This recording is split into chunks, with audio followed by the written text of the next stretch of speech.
Hi, and welcome to Last Row Tickets, pop culture takes from the weird seats, a Gadfly City show. My name's Billy, I'm Lizabeth. and we're going to talk today about Edward Scissorhands, a cinematic rewind. Let's get to it. Tell us about it, Elizabeth. Yeah, so Edward Scissorhands tells the story of Edward, who is an artificial man who was created by this inventor who unfortunately dies before he was able to complete him. So he ends up having scissors instead of hands. And he's been living alone in this like gothic mansion up on top of this hill that's located right over this like pastel colored cul-de-sac or like suburban area. And so one day he's discovered by Peg Boggs, who is his local Avon saleswoman. So she Nosy. comes He's, in, yeah, she comes in trying to like sell him Avon products and sees that he's this monster. And instead of freaking out, she brings him home with her to try and like help him and bring him into the community. And at first, the neighborhood's really fascinated by him, and all the women are like trying to seduce him, and um, they're trying to like help him yeah, out, get him a yeah. job and stuff. He starts like cutting hair, but then he falls in love with Peg's daughter, who's played by Winona Ryder. Um, and then the curiosity kind of turns into suspicion and fear, and everything kind of starts flipping on him after this like unfortunate night where he gets wrapped up in some bad shit with some of the local kids. Yeah. Yeah, and it all unravels from there, basically. I think like this movie feels kind of like Batman, where it straddles the 80s and 90s. Yeah, Mm-hmm. don't you think? All right, so Tim Burton movie in Tim the Burton. like, yeah, right, and Yeah. like in the canon of Tim Burton films, and I feel like before Quentin Tarantino, a very similar pool of people were in the Tim Burton bandwagon, right? You got like the Batman, Beetlejuice, uh, Nightmare Before Christmas, and Edward Scissorhands. Which one's your favorite? Do you think Of this all of ranks? his films, Yeah, mm, I really like Edward Scissorhands. Yeah, I bet I just watched it, so it's fresh on the mind. yeah. Um, but I'm gonna stick with Edward Scissorhands. Yeah, the rest of them are great too, but this one to me is like it's such a huge allegory that feels personal to me Yeah. as an artist and kind of a weirdo. And so yeah, I definitely almost cried a few times. Artists like always they strive to be individual and unique. Okay, so let's get to some weird things about this movie. A lot of things that I found when I looked into it sort of shocked me. One of them is that this film, I don't know if you got the impression, I certainly did. I thought this whole setting was a set. Didn't strike Oh. me, right? Is that what Mhm. you thought? Um, I figured it was a real neighborhood that they painted, but That's set, which is a yeah, set basically, but exactly what they did, which I found kind of surprising. Is I loved how the pastels in the Mhm. house kind of the homes mirrored the cars. But okay, so what state rather was this film shot in? Was it shot in? Yeah, where Hmm. was this fake or where was this real community they shot it in? I think I read that it was in Florida. Yeah, it is Was it actually. I Florida? All right, Yeah, nice. it's weird too because they talk about the mountains and everything. It's like, Yeah, oh, totally. It there's didn't feel like Florida at all. felt like California. Agreed. Yeah, I could see California or like, yeah, I guess California or I don't know. I guess I didn't really think about it because it's really its own world. It's like not really in this world. Yeah, I think that's a good like. It's a good thing that Tim Burton does that a lot. He creates worlds that feel They're like surreal. mirror worlds. Yeah, like it's basically our world, but it's not. It's It's different. like the Upside Down, right? And Stranger Things. Um, Johnny Depp was not the first person to. They tried to cast in this film, and they tried to cast somebody else. And I'll give you a hint. Almost everybody in this era tried to cast this same person. Who Hmm. was considered first for Edward Scissorhands? Man, I have no idea. But I know that they wanted somebody more like like a traditional hero type, like everyman. Yeah, that's right. It was but I don't know who. Tom Cruise. Oh, right? really? Yeah. Can you imagine Maverick playing Edward Scissorhands? That would have been so bizarre. I mean, obviously the movie's bizarre, but Yeah, not it's like not Biff this playing the offensive. nerd in a movie. Like it wouldn't make any sense. Yeah. Um, so Edward Scissorhands is actually this is the last trivia question. Then we'll move on to real stuff. Edward Scissorhands is actually based on a real person. Do you know who that was? I don't know. Okay, I'm well, figuring an artist. you got one right. Oh, trick question actually was not. Well, it kind of wasn't right. It was Tim Burton himself. Oh, well, then an artist. Yeah. Right. Yeah. Yeah. I mean, not Yeah, that definitely. tracks. That makes sense. Yeah. When this movie starts in the introduction, I first of all, I love that it's another 80s, 90s movie where they have an old person telling a kid a story. Yeah. Princess Bride Yeah. also does that. I like Yeah. it. What were your thoughts as kind of on like this the movie started rolling? What did you feel like? Did it remind you of any other movie? I could well, did it remind me of any other movie? Well, it's a Christmas movie in a way, which is kind of funny. I didn't really get that. I mean, I know there's a Christmas party, but the whole It thing doesn't about it, really feel like a Christmas movie, but I it think could be you said that it's a Christmas movie. I think that like the weather, maybe I'm too Midwestern focused, and if I don't see snow, it Not just real can't be snow. Christmas to me, Yeah. Would Bing Crosby write a song about 95-degree, sunshine in a Christmas movie? But That's a good I point. think if you watch it, the introduction, the sort of black and white, the black and white when it starts, the music, the house on a hill, I was getting vibes of Nightmare Before Christmas the whole time. Sure. Yeah. I mean, it feels very much like Tim Burton, no doubt. Yeah, Batman too. I don't know if you saw, but this is a lot of this film, I think, struggles with the HD conversion, and when they're doing the aerial shots in the beginning, one thing I could not help but noticing was these are clearly model homes, and they're going over, like a little, clearly a constructed miniature version of the town. Did you see that? I guess I didn't really think about it, as being miniatures. You just mean like the quality of it wasn't quite keeping up. You could tell that they were miniature homes when they're doing the aerial shots of flying into the house. Yeah. But I don't know. What did you think about how it unwound and kind of brought you into his world through that nosy Kim? Yeah, I can't believe she walked all the way up there herself. She's great. I mean, what an act, such a great performance, I think. I mean, yeah, I actually don't think that the narrator element is really necessary for this story, but that's how he chose to do it. And I guess I get it because the story really ends when she leaves him there. But it's kind of nice to have a little, where is he now thing or whatever, because he's making snow for them or whatever now. But yeah, I would say that I'm drawn into the world like as soon as I see the color of the houses, like it's all so intentional and like he's clearly bringing you into like a very specific world. And even just the way that she talks, like she's very earnest, but she's like trying to be a saleswoman, and she's really not a saleswoman.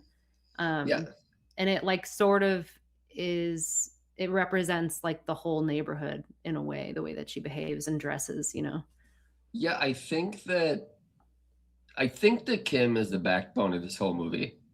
Yeah. And she brings Edward into to society, right? She brings him out of the shadows. And I don't think that she ever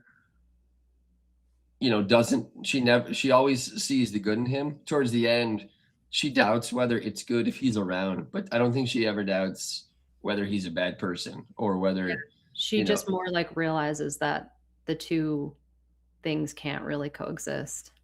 Yeah. Mm-hmm.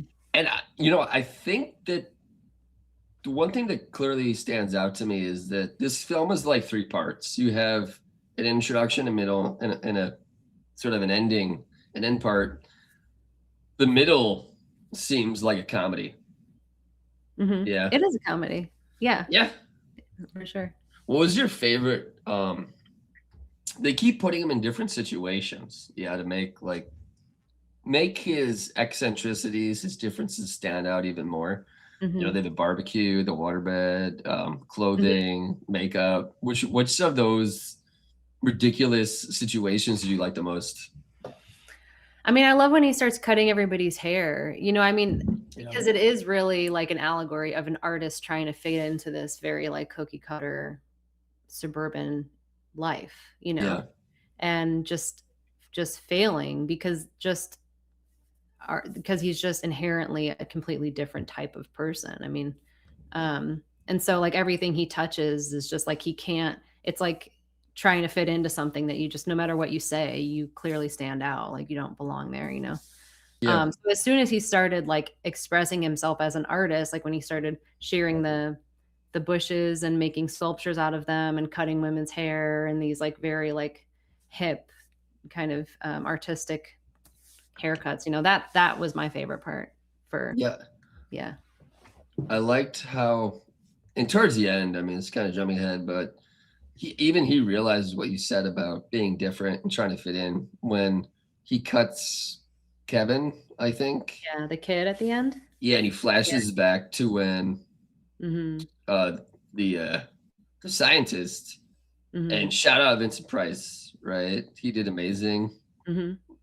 Huge fan of his, and I believe this was his last major film. Oh, really? Like, Hmm, yeah, and so what a way to go out. Yeah. not bad. I remember like he cuts Kevin's hand and he sees blood.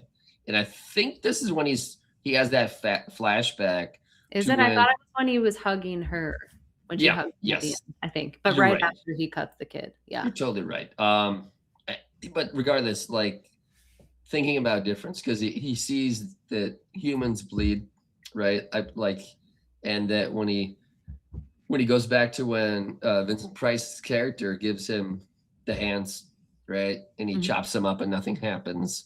Mhm. Um, Kind of bridges, like, I think Winona Ryder makes him feel like he's one of them. Yeah. Mhm. Sure, yeah. You Yeah, said like though, mhm. you said though that all the ladies are trying to get with him, and I do think this was like Tim Burton, Desperate Housewives. Yeah, I mean, it's And pretty, it, I just love how he showed up. I think it has some elements of Pleasantville, like they have this way of right. thinking and Oh, everything's set and they all think they're happy. And then this outsider shows up and suddenly everything starts changing and they like everybody just starts going crazy and they want to be near this thing. They don't understand what it is, but they yeah. want to be near it. Yeah. And that's what it reminded me of, like not necessarily it's just like all these women are so bored with their lives. Like all they do is go around gossiping about everybody and trying to figure out what everybody's doing all the time because everything's super boring.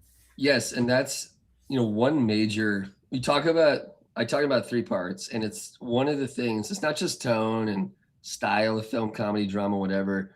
The response of the community in part two and part three is polar opposite, right? When he Mhm. comes in the beginning, like sort of comedic middle part of the film, you're right. The the audience, the community around him is bored, right? They see Edward as a circus attraction to brighten up their lives, add some spice, especially for Joyce, who keeps Mhm. coming on to him throughout the film in ways that kind of remind me of Gilbert Grape, where Johnny Depp was Yeah. also getting come on to by Mary Steinberger, I want to Yes, he say. was also sleeping with her at first, but then yeah, for Yeah, sure. yeah. It's Johnny Depp, right? I mean, like he walks Johnny onto a Depp. set and he doesn't have to do anything. But Mm. the way this happens is sort of the way it unwinds, and then eventually they turn against it's Frankenstein, Mhm. and this movie is modern retelling of it, Sure. and just like it hits you on the head, it's square on the nose when, just like in Frankenstein, the phrase that he is described, or Mary Shelley refers to him and other humans as half-made creatures. It's one Mhm. of my favorite lines from that book. and he literally is made partially. Mm-hmm. You know, and Creature. I like that. Yeah.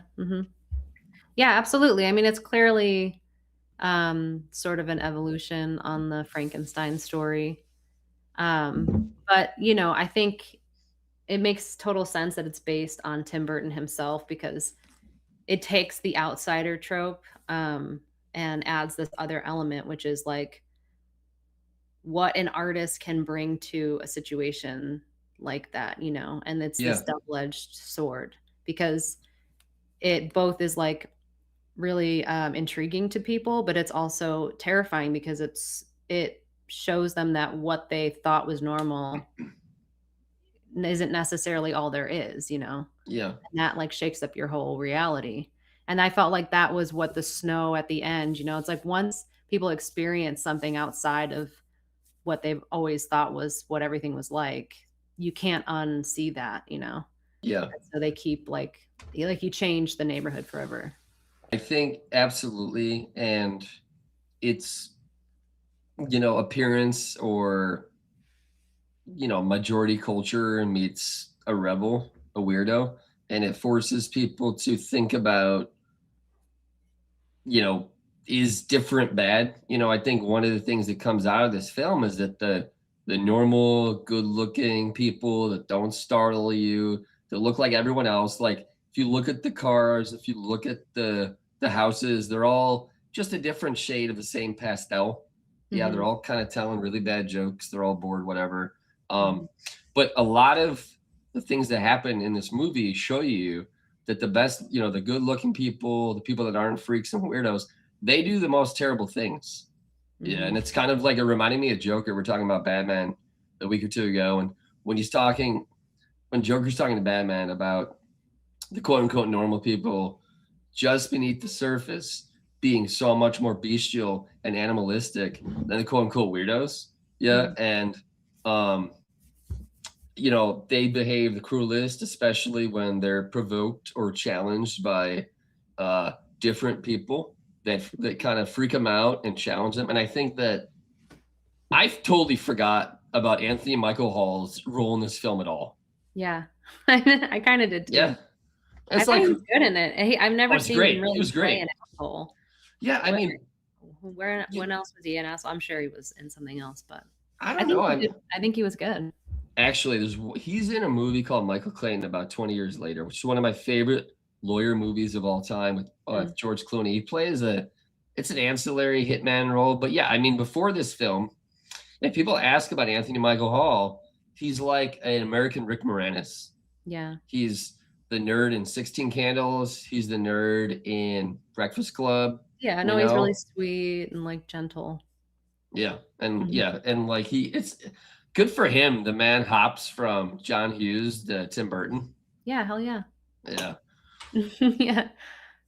What'd you think about Jim, about Anthony Michael Hall? Did you like him opposite Winona Ryder? Did he seem like a real villain? Well, that makes me think about what I was just thinking about before you started talking about him was that none of the characters seem real. There's nothing, like the whole neighborhood and everybody in it, they're all so caricatured. Yeah. The way they talk and behave is like, and dress and everything, it's all very theatrical, and I think he intentionally directed them to be that way, obviously.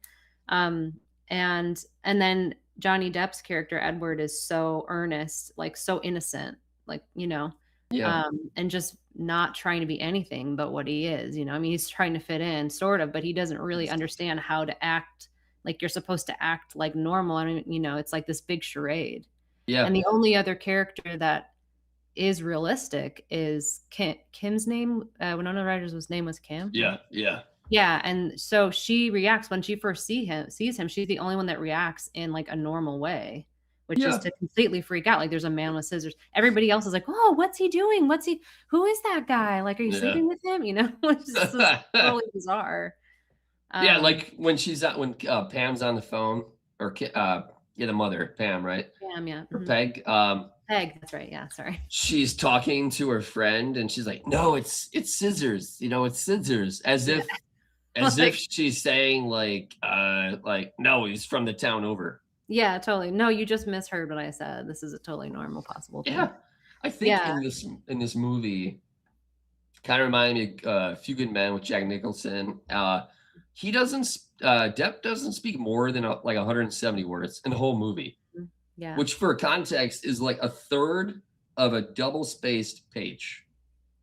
But you're right. He doesn't say anything, but he does come across like only a few other characters in this movie as authentic, as real. He doesn't present superficial, sort of like double layered version of themselves. Yeah, Mhm. which is like, he just presents himself without any varnished, the opposite of a lot of people in this film and life. This movie came out almost 40 years ago. And with Mm. the advent of social media and internet exploding across the world, I think it's even more relevant now than it was back in True. the day. You have everyone, it's like, it's Instagram culture, right? It's, posting once a week in a manner that reminds you of when you would go and get your picture taken at the mall. Yeah, it's not everyday life and appearance. And it's interesting to me that, maybe is it because he was by himself for so long that he's the most authentic, you know, real person out there. It's kind of, what do you think about that? Yeah, well, I mean, the man who invented him was trying to teach him how to be a person, like he'd read him Yeah. books about etiquette and be like, "Yeah, laugh. Now you laugh. That was funny. That's what you're supposed to do, whatever." And so you got the basics, which is like, you think about like a 5-year-old kid gets the basics of like, oh, this is how people talk to each other, this is what people do and how you walk and whatever.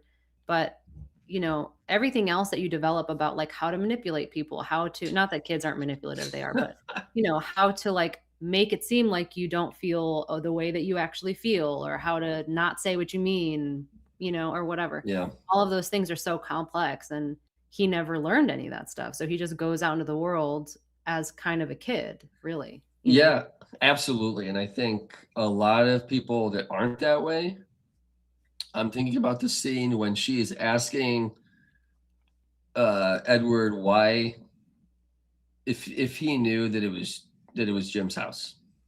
And he Right. goes, "Yeah, I knew that it was his house." And she's like, Yeah. "Then why didn't you say that? Or why'd you go in there?" He's like, "Because you asked me to."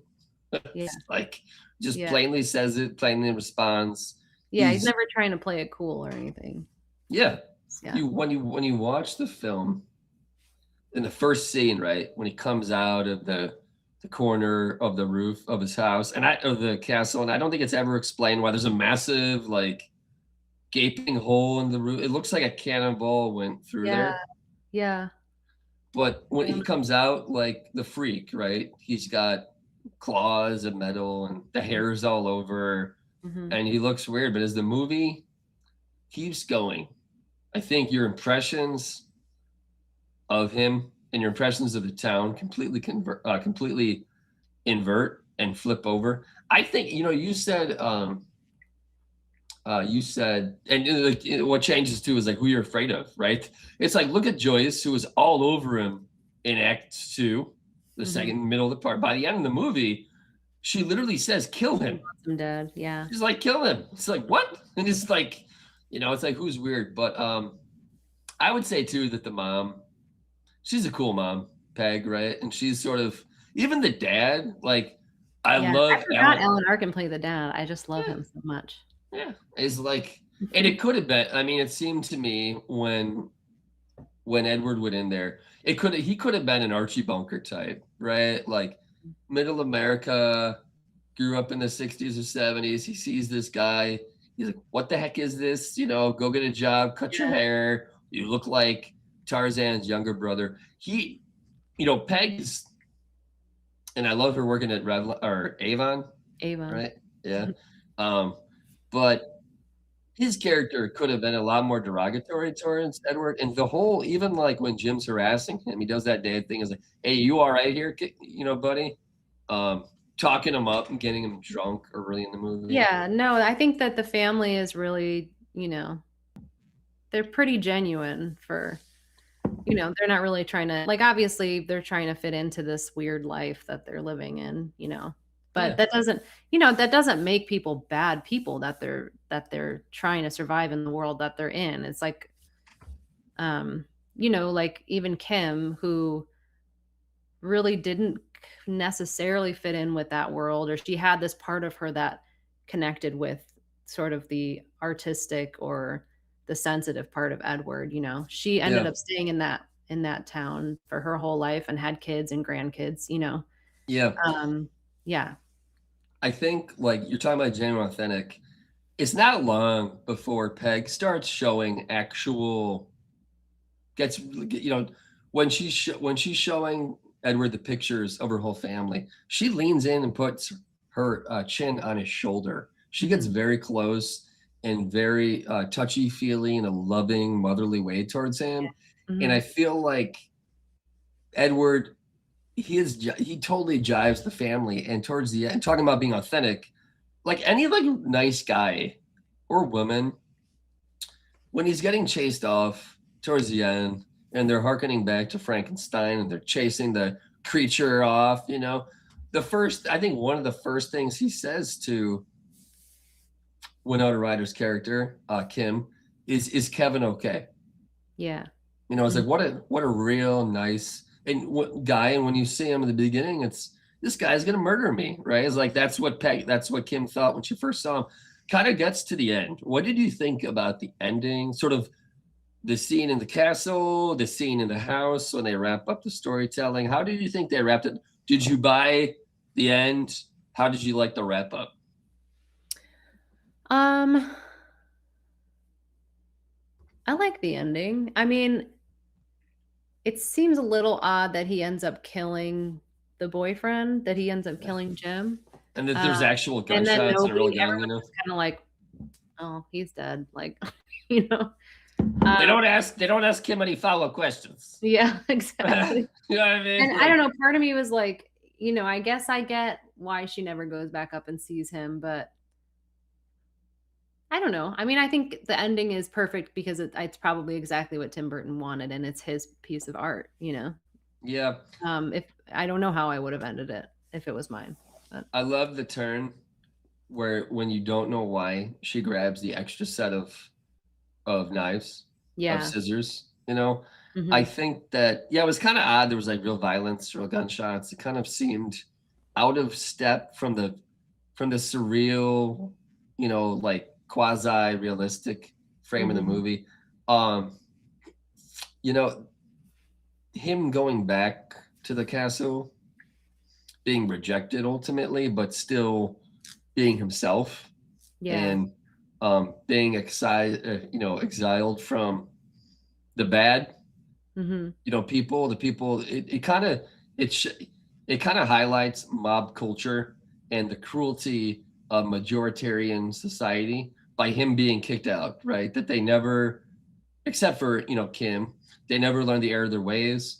If they got over it, if he was accepted, then Tim Burton's story of the individualistic, of questioning superficiality. I don't know if it hit home. I don't know if I liked the whole snow thing, No, because like he must be chiseling a lot of ice to fill a whole town with well, it's that. not realistic. It's an Yeah, allegory. yeah. But yeah, for sure. For Yeah. sure. And It's he a doesn't have little a chainsaw. cheesy. It's a little cheesy, but I mean, I think, it sort of did a good job of wrapping up the allegory of like an artist who really is genuinely an artist just doesn't necessarily fit in the world. There isn't a place for those people to go for, you know what I mean? Yeah, Um, and but if like he goes back and lives in isolation and continues to be an art, like make art. I mean, his makes his yeah, whole yard so beautiful with all the sculptures and everything. And then the town still gets to experience the beauty of his art, but he just yeah. doesn't really get to be a part of them. Yeah, I think it's one of those films where Tim Burton is ostensibly trying to make a freak story, right? And I think that's why this film it brings people in because he creates such a genuine, weird, scary character, right? And when this movie came out, I was just north of 3 or 4, and I didn't really start hearing about it until I was 6 or 7. And I was like, I don't want to watch this thing. This is gonna give me nightmares. Yeah. And and when it starts, it's like, oh, he's a scary guy, and then he starts like, poking holes in water beds, and he gets endears Everybody had you, water beds back then, which is hilarious. right? Yeah, I don't know how you could only do that when you're young and you don't have back problems. Yeah, I guess. Yeah, but as it gets going, it just holds a mirror up to society, and it's kind of the theme of the story, right? It's who's the bad guy, who's the bad woman, it's like who's the real freak. Yeah, kind of like Frankenstein. What are your any takeaways from this film? You wish there was a sequel, or no Edward Scissorhands Bride? No, I mean, how could you really have a sequel? It's so because it wraps it up years later, Yeah. decades after the story. So Didn't you think though she was I think gonna it's run just back and see him? Didn't leave it you alone. think that? Didn't Huh? you think? Didn't you think? Did you think she was gonna run back and see him when you first watched it? When I first watched it, I was like, "You never went back and saw him? Like, what the fuck, dude? He's right there. It's like literally like It's a block 100 away. meters away." Yeah. Yeah. But that's the thing. I thought that was really cool too. Like, this person is actually living in the neighborhood. It's like right there, but it's a completely different world. Everything Yeah. about the aesthetic is completely different. He said he modeled this off of a real town, real place, and he said the castle on a hill, which is, it's the exact same thing in Nightmare Before Christmas. Yeah. Mhm. And he said he modeled off a real place. He said that a real town. He's like, it was an homage, sort of. He grew all those big homes on those big hills. It seems so far away. I definitely wanted to go run up and at least see him, say hi, But Yeah, but I also that's get why she couldn't, because she loved him and she couldn't be with him. So it's kind of like if she wanted to live a normal life, which is what she picked, she chose that instead. gotta let him go. Yeah. We gotta let go of this episode. Yeah, we gotta let go. Right. So we hope you enjoy it. We hope that you like this video. You subscribe to us on YouTube. Go check out Gadfly City on Spotify, YouTube, gadflycity.com, all that good stuff. This has been an episode of Last Row Tickets. Yeah. I'm Billy. I'm Lizabeth. Come back soon. Now fly away.